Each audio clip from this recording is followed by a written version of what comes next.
غلاموں کا کوئی نام نہیں ہوتا، مالک جس نام سے چاہے پکارے۔ غلاموں کا کوئی کھانا نہیں ہوتا، مالک جو کھلا دے۔ بسم اللہ الرحمن الرحیم۔ السلام علیکم جی، امید کرتی ہوں آپ جہاں کہیں بھی ہوں گے بالکل خیریت سے ہوں گے اور خوش ہوں گے، اور اگر نہیں ہیں تو خوش رہنا سیکھیے، زندگی بہت خوبصورت ہے۔ آج میں آپ کے ساتھ ایک ایسا واقعہ شیئر کروں گی جو آپ کے لیے بھی کافی انفارمیٹیو ہوگا اور آپ کو پسند آئے گا۔ ایک دفعہ خواجہ حسن بصری رحمۃ اللہ علیہ نے بصرہ میں ایک غلام خریدا۔ وہ غلام بھی ولی اللہ صاحب نسبت اور تہجد گزار تھا۔ حضرت حسن بصری رحمۃ اللہ علیہ نے اس سے پوچھا کہ اے غلام، تیرا نام کیا ہے؟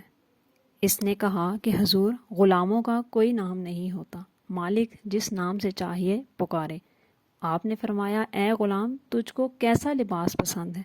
اس نے کہا کہ حضور، غلاموں کا کوئی لباس نہیں ہوتا، جو مالک پہنا دے وہی اس کا لباس ہوتا ہے۔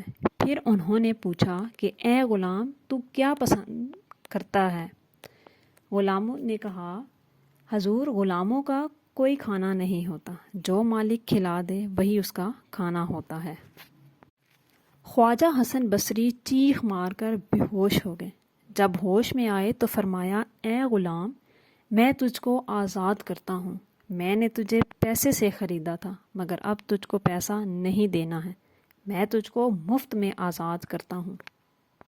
غلام نے پوچھا کہ کس نعمت کے بدلے میں آپ مجھ کو آزاد کر رہے ہیں؟ آپ نے فرمایا، تم نے ہم کو اللہ کی بندگی سکھا دی ہے۔ جی ہاں ناظرین، اس لیے تو کہتے ہیں کہ انسان کو جس حال میں بھی ہو وہ اسے خوش رہنا چاہیے، کیونکہ وہ اپنا رب بندہ ہے جس نے اسے پیدا کیا۔ اس لیے تو کہتے ہیں کہ مالک جو دے اس پہ اس کا شکر ادا کرنا چاہیے۔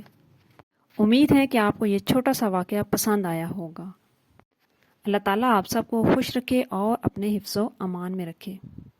مزید اچھی ویڈیوز کے لیے میرے چینل کو سبسکرائب اور شیئر ضرور کیجیے گا۔ اللہ حافظ۔